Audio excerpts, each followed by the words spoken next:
Athlete Mindset is part of the CASSource Podcast Network. At CASSource, we love podcasts. In fact, we love building podcasts, everything from development to production. Because of all that, we're growing this one-of-a-kind podcast network. If you have a podcast or looking to launch a new podcast, then we should talk. You can message me on Twitter at Eric_Kaz or hit us up any way that works for you by searching CASSource on your social media app of choice. Let's talk about your podcast joining this one-of-a-kind podcast network, the CASSource Podcast Network.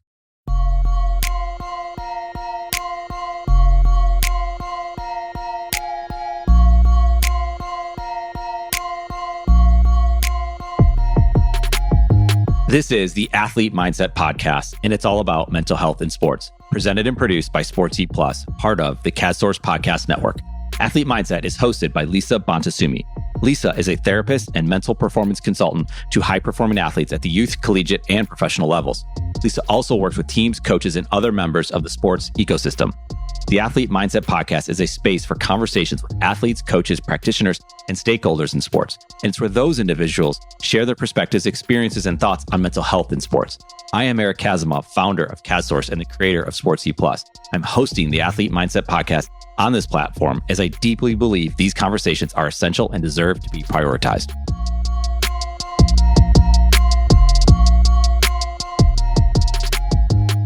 So I'm beyond excited today to have Dr. Tiana Woolridge with us today on the Mindset Podcast. Let's go. We're going to be talking about a lot of different things today, and we know you'll get a lot out of it. So the first thing is, Tiana, you're known for a lot of different things, I'm sure, right now at this point in your life. You're very successful in your own right in different ways, but I think I would like to start today with the identity of the daughter of Orlando Woolridge. We've talked a little bit about your dad, and I think it'd be great to shed some light on his story, your relationship with him. So tell us, who is Orlando Woolridge besides being your dad?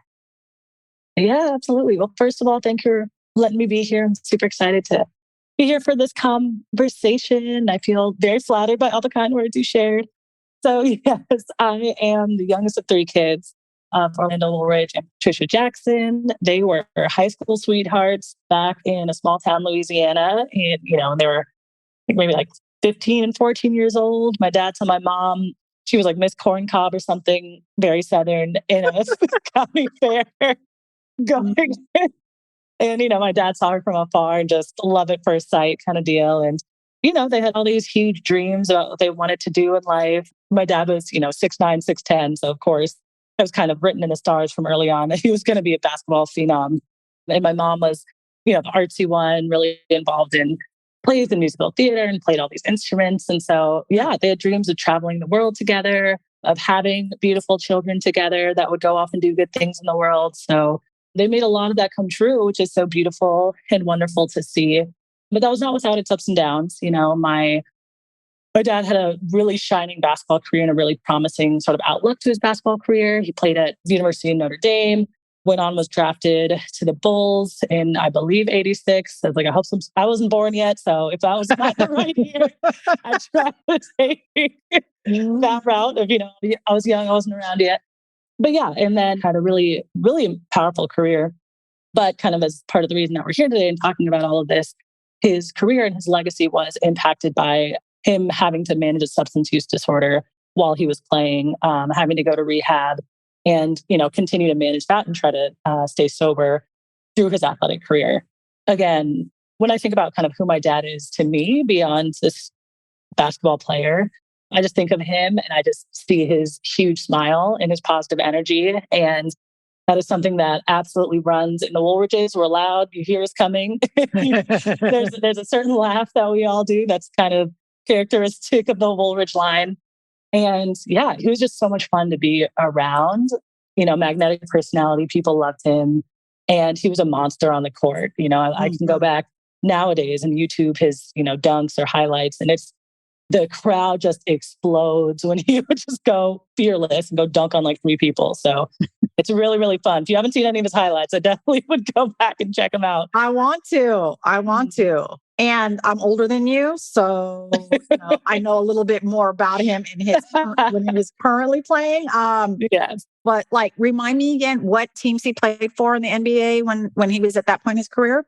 Yeah. So he played for quite a few. The main ones that kind of stick out for me is, again, the Bulls. It's kind of around, our family and where we moved around.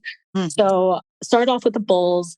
My oldest brother was born while he was playing there, and then played for quite a few different teams on the East Coast. But the kind of most notable one is going to the Lakers for me, because that ended up being what rooted me and my family in Los Angeles. So I was born and raised in Los Angeles. And so those were kind of the big two in our family in terms of marking different times in our lives. He also played overseas for a couple of years. I had, I think, my first and second birthday maybe in Italy, which was awesome. And of course, I don't remember any of it, but my oldest brother's. But yeah, he ended up playing 13 years of professional basketball. So had a really long, impressive career, physicality wise. It's a lot of years to put on the body. So absolutely, yeah, really, really impressive athletic resume. For sure. And as a big, the total demand on the body is a lot. Oh my gosh. Yes. Sure. And the kind of dunking he used to do too. So it's funny. I grew up playing basketball and then switched over to volleyball later, which, as you know, is a non-contact sport. Yeah. And I'm just like, the beating that he took on his body, and on the knees and the joints with all that kind of flying over people and battling it out in the post. But, he did it for a long time, which was so impressive. But yeah, no, my knees are good. How he was still doing it. Even at 30, I'm just like, I don't know if I could be running around and jumping like that anymore. No, I mean, I think that I appreciate you sharing not just, about his professional career and experiences, but what you know of him as a man and as his daughter and the family piece of it, your mom, all of that's, really cool to hear about. I want to spend some time on what you said, substance use disorder. I want people to know who are listening, Tiana is a doctor. Okay. So she has a certain capacity and area of expertise and knowledge to be able to talk about this from a medical professional standpoint. So please, take notes. Please be on your edge of your seat for the things that she's going to say. You used the words substance use disorder. Can you share a little bit about why you word it that way, how you describe it, what you think about it, that kind of thing? I think it'd be really, really powerful and important for people to hear. Oh, absolutely. So I feel really lucky to have trained in a place like San Francisco and to predominantly have a lot of my training be here at our community-based hospital at San Francisco General. And we have a really unique privilege to take care of lots of folks who society has really pushed aside and ignored and forgotten about. And so folks living without housing stability, folks living, on the streets, people living with different marginalized infectious illnesses. And again, folks living with mental illnesses, often, untreated or quite severe mental illnesses. And so I've learned a lot of really important things about people-centered language when it comes to folks with different illnesses. So rather than pointing at somebody and saying, oh, they're an addict or a druggie, really saying this is a person who has an illness. And I feel like that does so much for reducing stigma around mental illness and, taking some of the personal blaming that happens a lot when folks have mental illnesses and when they have various signs of symptoms of those mental illnesses, which affects their behavior. Because one thing if somebody has a kidney infection, they have a fever, we're like, okay, we'll treat this fever. And that's all fine and dandy. We're not going to judge somebody for that. But oftentimes when somebody has a mental illness or a substance use disorder specifically, and the signs and symptoms come out as, being angry or being agitated or, lying about certain things in order to get access to their substance, all of those things are pathology, right? Like those things are signs and symptoms of an underlying disease process. And so, again, I grew up knowing that in a really unique way. Because of that lived experience and because my mom was so open and honest from an early age about, hey, this is what your dad has. And, he's been to rehab before and I have been in therapy before. And this is a fact of our family, rather than kind of hiding it away or putting it in a closet. Like, oh, this is not something we talk about because there's this shame there. And so again, from that personal life experience, I was able to not have that stigma towards my father or towards other people living with mental illness. And then in my medical training, and again, specifically being here in San Francisco, where we attempt to be very conscious about the type of the language that we use to describe our patients. It's really kind of landed me in this great place where I can look at him with so much more compassion than other folks might be able to. Thank you so much for all of that. It's so just powerful, informative, knowledgeable.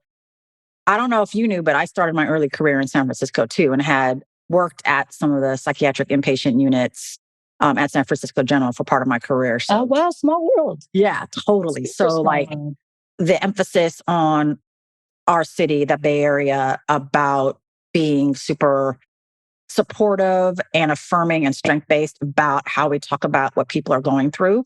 Mm-hmm. You and I both know this, but I want to hit this home really, really hard here.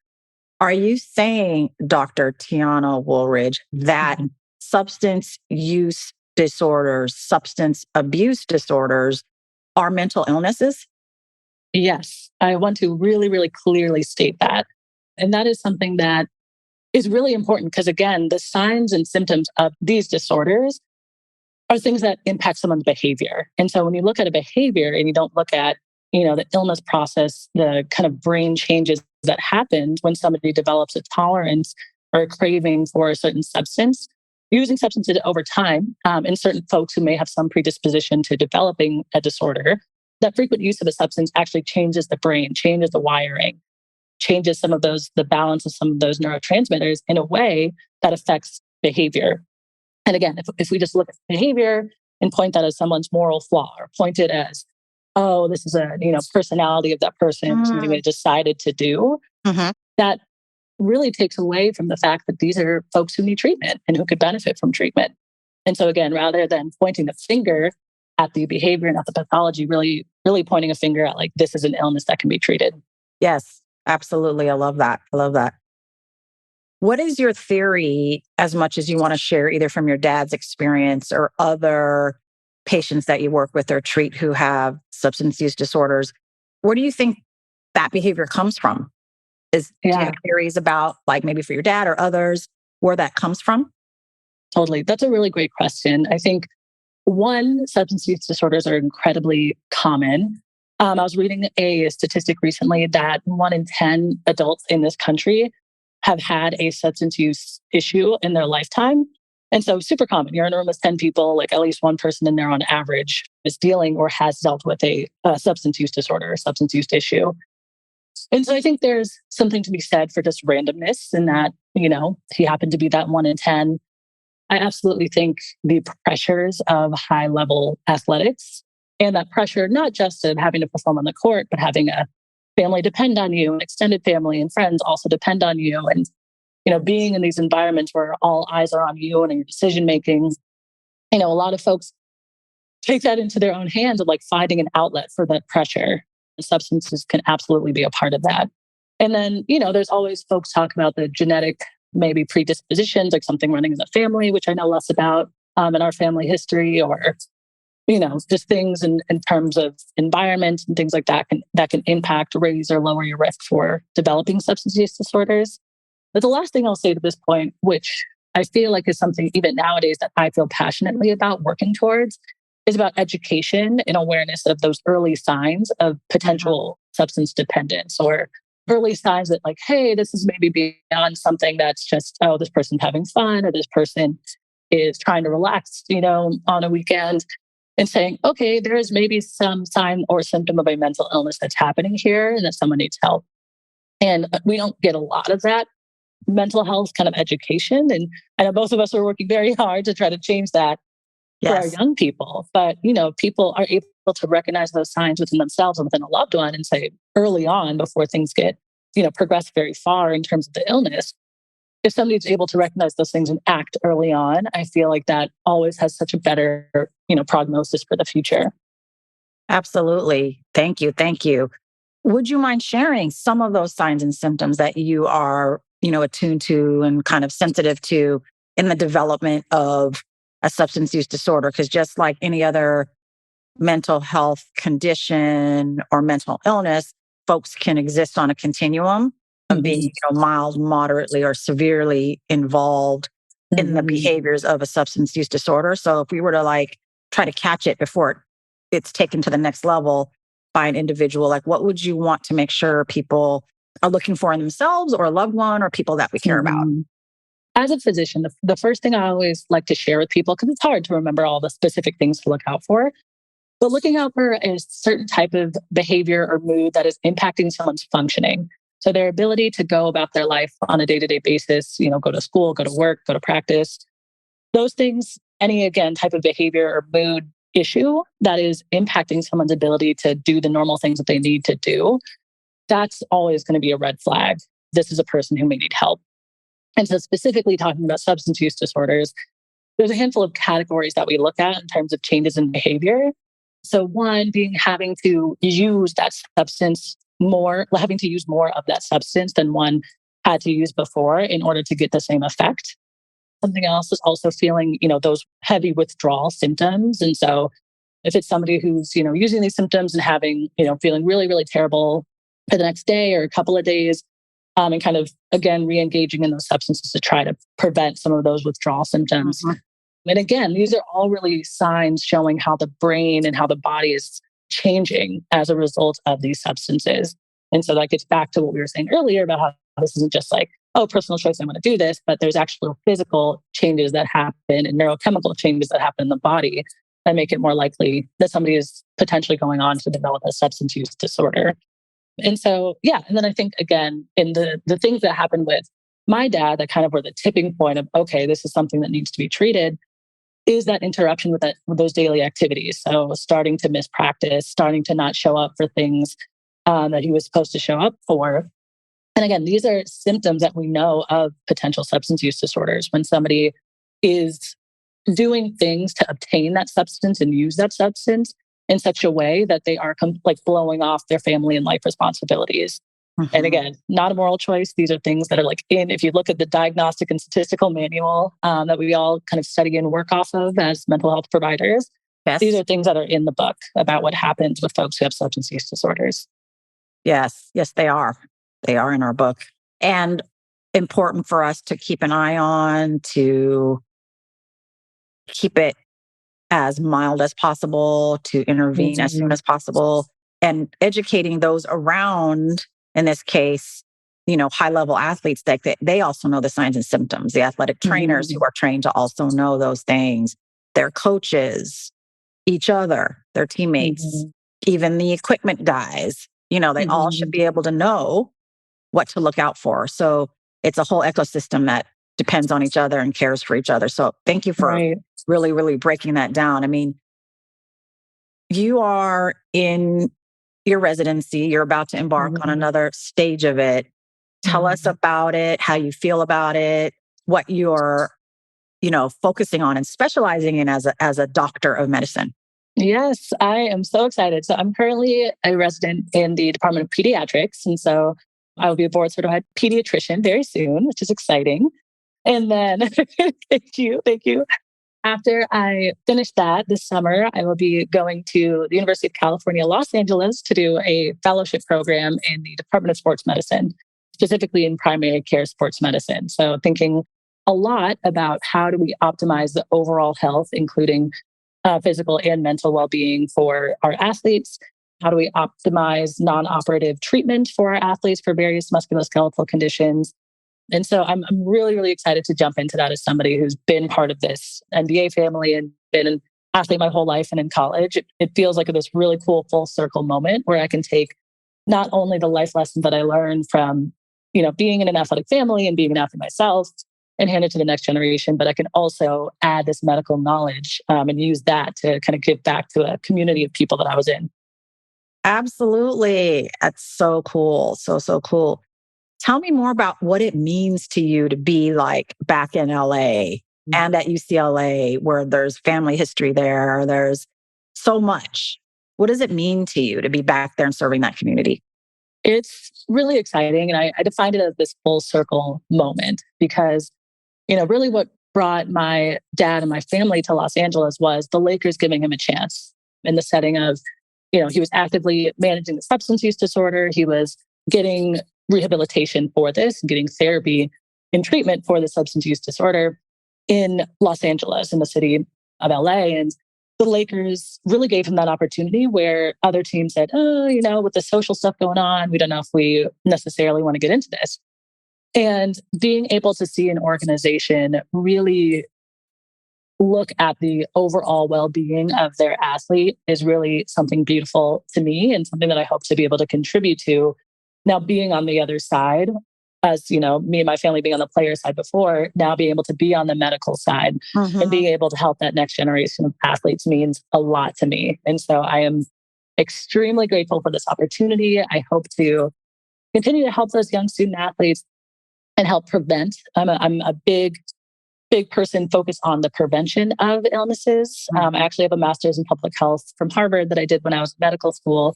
And the focus of public health, as lots of you all know, with COVID and all of the respiratory viruses that have been running through recently, we think a lot about how do we prevent illness, not just how we treat it when somebody's already sick, but what are some of those upstream factors that lead to somebody getting sick, and how can we reduce the likelihood of them getting sick? And so I have the same mindset in terms of thinking about physical injuries, in terms of thinking about mental injuries, mental illness. And so I'm excited to see what I can do to help continue to elevate the next generation.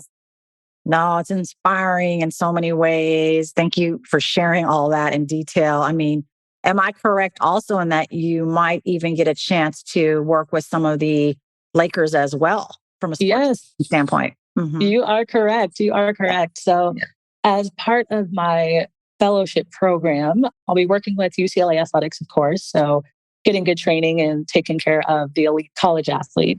And as part of that, we work with two professional teams, so that being the Dodgers and then the Los Angeles Lakers. So some of those pre-participation physical exams and some of the kind of doctor's visits and checkups that they have to do before getting the season started. And then any medical needs that pop up throughout the season, I'll be in the room and assisting and part of that medical team managing those things. So I'm beyond excited. It is, even not having a family tie to the Lakers, to the organization, like who wouldn't want to be a part of that? So I'm beyond excited, ready to go. Yeah, I know you are. You're passionate about everything you do. You put your heart and soul into everything. There's no, pardon my language, there's no half-assing for Dr. Tiana Woolridge. Oh yeah, that's not allowed in my family. It's not allowed. No, it's not an option. But such a full circle moment, like literally. Like now you are going to be, as part of your fellowship, working for and with the Los Angeles Lakers, just like your dad did. I mean, like different role, obviously, but like you were it's so slightly different. But it's so cool. Where did you play? Where did you play your sport in college? Oh, yeah. So I actually played 4 years of college volleyball at Princeton University. Okay. Go Tigers. Go Tigers. Let's represent. Yep. Always and forever. I had an incredible time. It's funny. I was considered the black sheep of the family because I switched from basketball. And I remember, when I told my middle brother, Orlando Woolridge, this, I think this was my junior year in high school. I was like, Ronaldo, I think I'm going to make the switch. I think I'm going to go over to volleyball full time now. And he just like very sternly looks at me. He's like, the Woolridges play basketball. I will never forget that. But I think that's very, very telling about who you are, that even though there's that family lineage and that sort of almost, unspoken and sometimes spoken pressure to follow in that footsteps of your dad, that you were still confidently were able to kind of move over. I've never met a person, and that's my hope to do that soon. I know we have plans, but how tall are you? I'm 6'2". So I'm the shrimp in my family. I'm the little one. My brothers are 6'6" and 6'9". Oh my God. Yeah. One. I got to wear the heels around them just so they know I'm there. Like a few months. Oh my God. Okay. When we see each other, because we have plans to do so, we'll take a picture. We're gonna, it's gonna be fun. Oh no. How tall are you? You're like a whole foot taller than me. I'm only 5'2". Okay, so maybe you were doing basketball and volleyball. Those were not my sports. I played a sport where height really wasn't a factor as much. Soccer. I mean, if you have the height, you can use it, but it's not essential to play well and perform well. So, it's awful trying to play soccer at my height. My feet are so far away from my face. Like it's really feet-eye coordination is a 0 out of 10. So. Oh, that's hilarious. You're funny. You are funny. But I mean, I've talked to my brothers about that a bit, about that pressure of, being that next generation to a professional athlete. And I didn't envy them growing up. it's hard. I feel like as a woman, and, we can get into all the stigma around like women's athletics and all. That's a whole other podcast for another day. Yep. There's a lot of news going on in women's athletics, but the pressure wasn't on me in the same way. And that was also largely because I wanted to be a doctor. And so I was like 7 years old. So people weren't necessarily looking at me like, oh, this is going to be the next, pro athlete of the family. But I know there was that look on my brothers, and I can only imagine kind of mentally how tough that had to have been to carry that. And we acknowledge that. My mom, what I really, really love and appreciate about my mom, there's a lot of things. And I promise I'm not saying this because I want something from her, because it's the first thing she would say. But the thing I really, really appreciate about my mom is she was so open about mental illness from day one in our family, and about stress and pressure and the impact of, pressure and how that can change somebody's life and their behaviors and their well-being. And so, from the time I was probably like 5 or 6 years old, like I knew that my dad had a substance use disorder. I knew that my mom had depression and was in therapy. And so that's something that a lot of people in this world just don't have, those open conversations around mental health. And, for my mom, it was always, I want you to hear this from me and not from somebody else. Because we were public figures in that way. And, so we'd look in the newspaper or magazine, like it would be sort of right there. And so I appreciate that, but not just because of the hearing it from her first, but because of that open conversation. And I talk to my patients and their families about that all the time. Just the importance of that open line of communication, especially for teenagers and for young adults. It is vital. It is vital, vital, vital. There's all these, quote unquote, risk factors for developing mental illness or substance use disorders and all these adverse childhood experiences that folks talk about that may set people up for a less productive or healthy lifestyle. But the number one protective factor in all of those things is the presence of a loving adult. And so, my mom is Superwoman. She raised us all as a single mother. My parents got divorced when I was about like 6 or 7 years old. And so, she raised us. She got 3 kids, all playing NCAA D1 sports. She got a professional athlete. My middle brother played professionally in the G League and overseas. And she got a doctor. She got an engineer. So she did it. She did. Yes, she did. Yes, she did. Unbelievable. She is a Superwoman. I hope to meet her one day. She's amazing. That inner just wherewithal and strength and just ability to keep going and to just, and that strength to also like know when she was not okay. And that strength to be like, okay, I'm helping, my husband with the substance use disorder, and I'm trying to kind of keep my family of these 3 little kids going. And I need support too. And so her, seeking out getting connected with therapy as well, I find that is such a huge source of strength that she showed in that time. Absolutely. Yes. Strength is a broader term than, if this sounds funny, than being strong. Sometimes it's recognizing that you're not, I love that. I love that. And that's okay. Right. So that's important for people to hear. There is a community of people out there who are survivors of loss, survivors of family members and friends who might die by suicide or might die by substance use disorder. What do you recommend for people like that to get support? And like, what is the expected response? Like, people might beat themselves up for feeling certain ways. Like, what's a common expected response that's normal and okay for those community members or family members who are surviving? Yeah. I think that exactly what you just said, or that feeling of taking the ownership and taking the sense of, oh, if I did this, if I did that. And, at the end of the day, it's really difficult. And this is a disease and an illness that ultimately ended up leading to that person's life being taken. And so I think it's just really important to recognize that this is an illness and this isn't necessarily something I could have fixed on my own as an individual.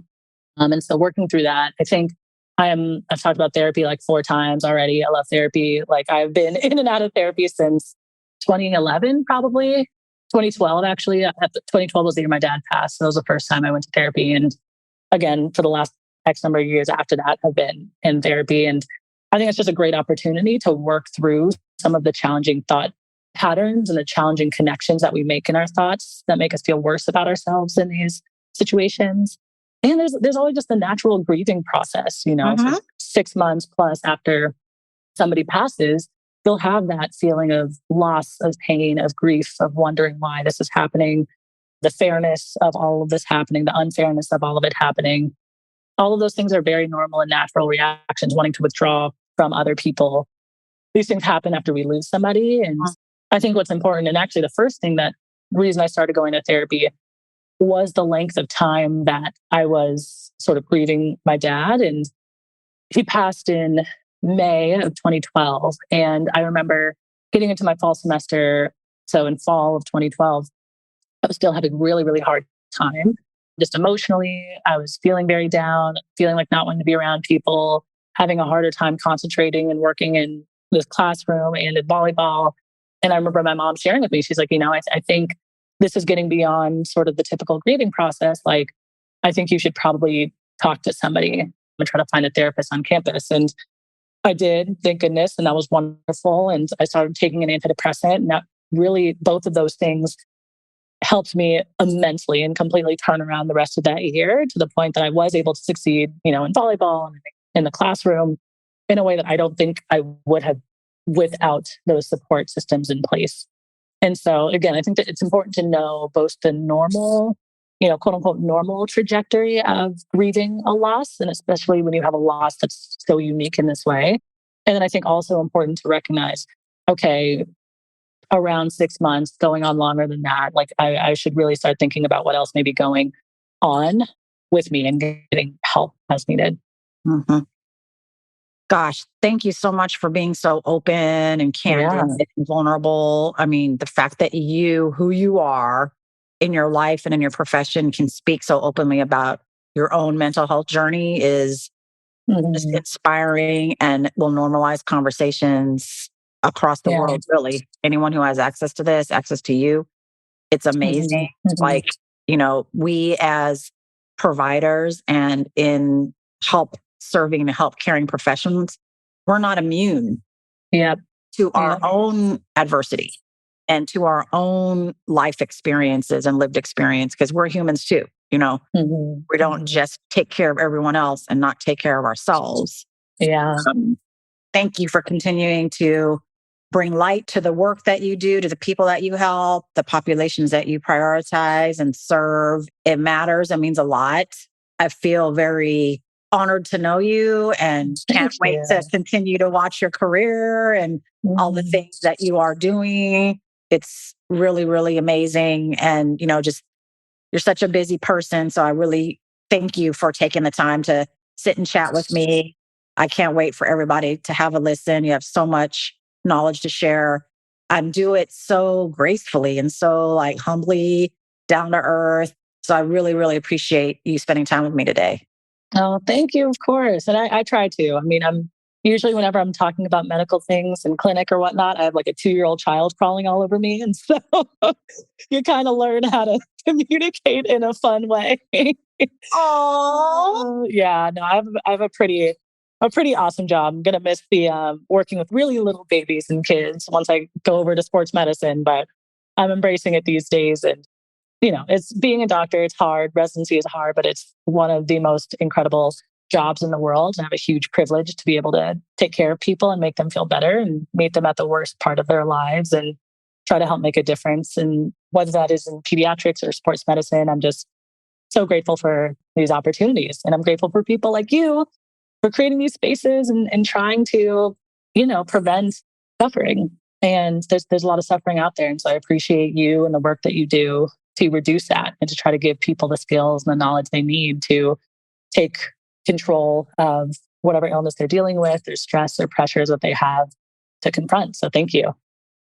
Thank you. It's just great to know you, another woman in sports, just another great human. And I look forward to many more interactions with you. So thank you again.